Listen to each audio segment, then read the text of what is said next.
With this movement, I'm Andre. And I'm George. And welcome back to the Windmill full of corpses. Okay, so this is Blood in the Sands of Time by Shadow of Intent, off of the album Elegy, also known as the album with the dead people. Aww. And Chuck Bailey is a dude who sings or gurs or makes mouth noises in the band Testament. So this reminds me a bit of what they did with Baron and Breathless Macrocosm, because that one had Trevor from the Black Dahlia murder. So it seems that Shadow of Intent are building a bit of a tradition of featuring some death metal classic legend on some song on their albums. So this is curious. I'm curious how it's going to work out and if we can actually pull Chucky out of the mix. I don't know if we're going to be able to pull Chucky out of the mix because, sue us, we've never listened to Testament. Yes. But I would really like to try and pull Chucky out of the mix. Also, am I really the only one who thinks that this song indicates this album is kind of having a hard time? Yeah.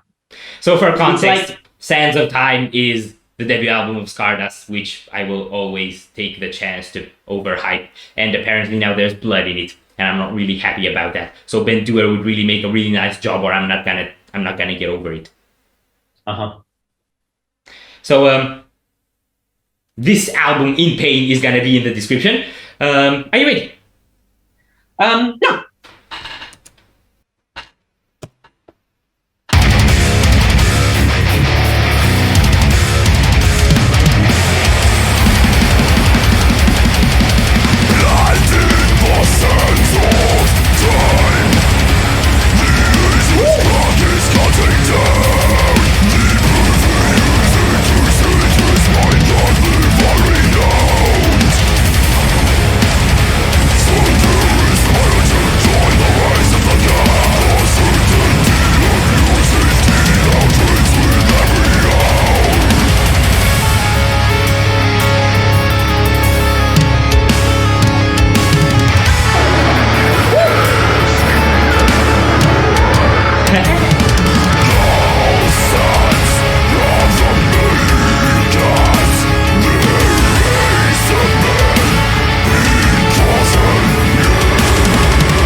What are you doing?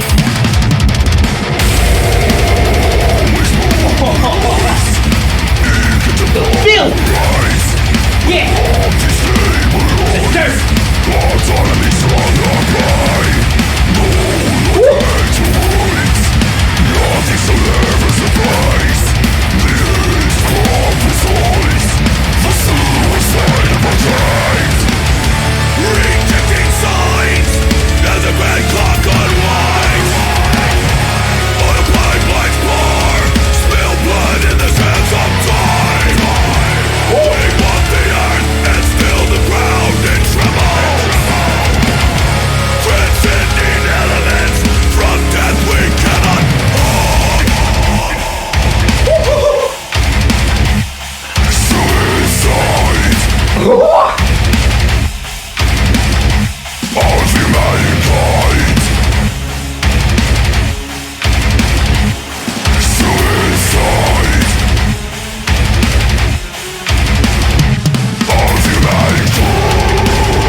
I feel like I just swallowed a bucket of mud. Okay. First off, I Ow. think we could both tell where Chucky was going on. Yes, you could definitely pull him out of the mix. He makes such a cool contrast with Ben. It's such different screaming styles. You can hear the interaction and the back and forth. Exactly. It was the same thing with Trevor, but this is a completely new and different dynamic. And I think this is probably my favorite off of the new album from what we've heard so far.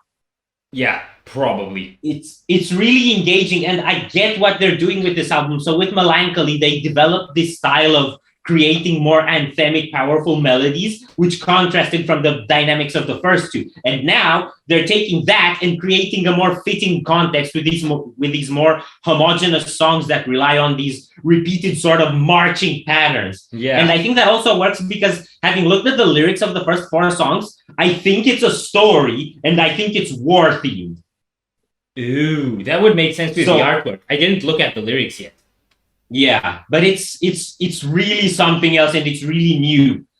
It doesn't have the same shock that the old stuff had, which is why you tend to take 2 steps back and say, yeah, they took a step back, but no, they didn't. You have to dig into it and get it. It's really cool stuff. Yeah, I feel, like I'm saying, it feels the most balanced and mature of their sound so far. And of course, if you want to sound mature, sometimes you gotta sacrifice some of the ridiculousness. So yeah, it's a bit of a trade-off between like having your brains blown over the place and like actual relevant musicianship. You can't have them both shot up to 100. So yeah, it's like what they're probably losing on some dimension, they're overcompensating on another, and the end result is still very satisfying. But you got to look at it a bit with a different eye. What I really like about this one is, like Of Fury, it's very paced, it's very steady. But unlike Of Fury, the pace they've chosen is really, really satisfying for what I like to hear. It's got the chunk, it's got the groove going on really well, it's got the pedals dynamics that I find so infectious all the time, and it had some stops here and there to make things interesting. That moment, when the bass stopped, that reminded me of the stops and cuts and drops in Tonic Odyssey, which, by the way, is my favorite Shadow of Intent song. And then the breakdown when it came in, with the like really, really lows that bended, I thought that was like what would happen if they would have used their brains rather than their balls when they wrote the breakdown to Catacombs.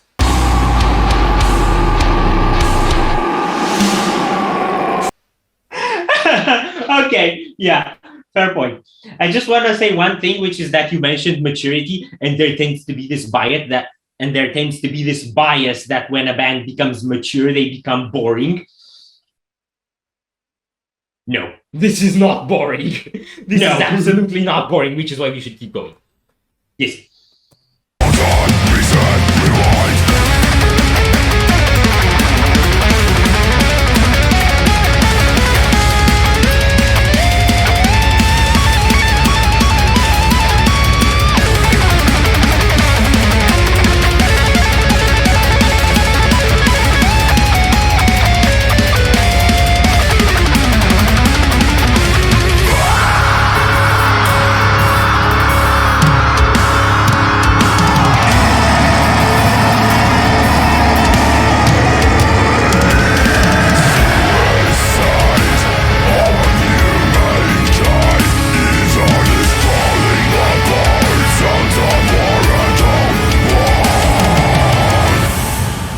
Sounds of war echo.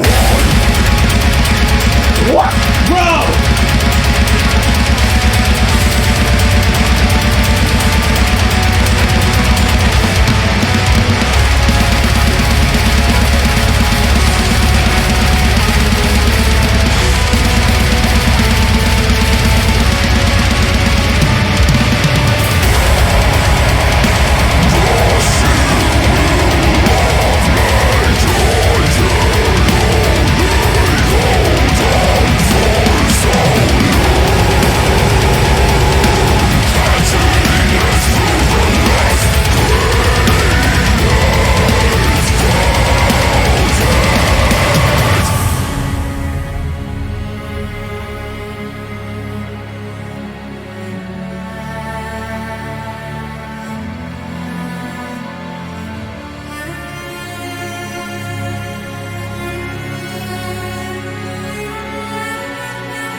Okay.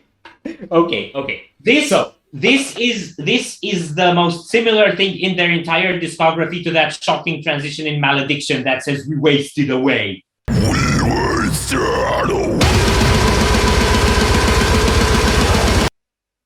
Probably. Like that pause into the blast beat. Yes, but there's one thing that my inner tech debt will always love. My inner tech debt fan. Words are hard. And that thing is blast beats. Yes. And there's one thing that my prog nerd, my inner prog nerd, words are hard, will always love. And that switches into triplets. And that blast beat was in triplets. And you're Really? blurring I to didn't catch something that. to your camera. Yeah, it was 1, 2, 3, 1, 2, 3, 1, 2, 3, 1, 2, 3. It felt like triplets to me. Yeah, I didn't catch that. I'll have to go back at that. But it was so cool how they did that transition because they were like in the aggression and they used more aggression to transition into the epic, you know? Because then you got that big anthem at the end, which is also an anthem of death and doom, like the one in Fury. And then kind of echoing away into that orchestral bit, it sounded so tragic. It sounded like ashes of what used to be. It's like an atom bomb drops and then you've got like this blistering image of radiating chaos left and the crater caused by Ben's vocals. Yeah, you hear the violins and that tragic theme as the cloud is rolling upwards. Yeah. After the shockwave crossed. And the blast beat was the actual shockwave. We're definitely gonna have to use the atom bomb in this edit. Yes. Okay, so that's the elephant in the room, but there were some previous dynamics that also really, really hooked me. I liked the solo. I liked how in sync the pedals and the shredding was, and how usually they do this thing where their solo's shreddy and at some point it opens up into something. They didn't do that now. It kind of, the open up was the end of the solo, and you kind of had that moment of suspense, and then the way it actually dropped into that groove, like, I don't know, it was just so seamless. Because I think the theme that came kind of flew out of the solo, and then the groove landed on top of it. So it was a really cool way to link two really different pace stuff. That was one of my favorite moments in the song, actually. My second favorite moment in the song. Yeah, I always feel like Chris has a really good skill of fitting the solo to picture with the song. So, nice. Are we done here? I think we're done here. If you enjoyed this reaction, we greatly appreciate the likes and shares. And if you want to see more, don't forget to subscribe with bells on. Thank you very much for stopping by. We hope you enjoyed your stay, and we'd love to see you back at the Windmill very soon. Of course, yeah.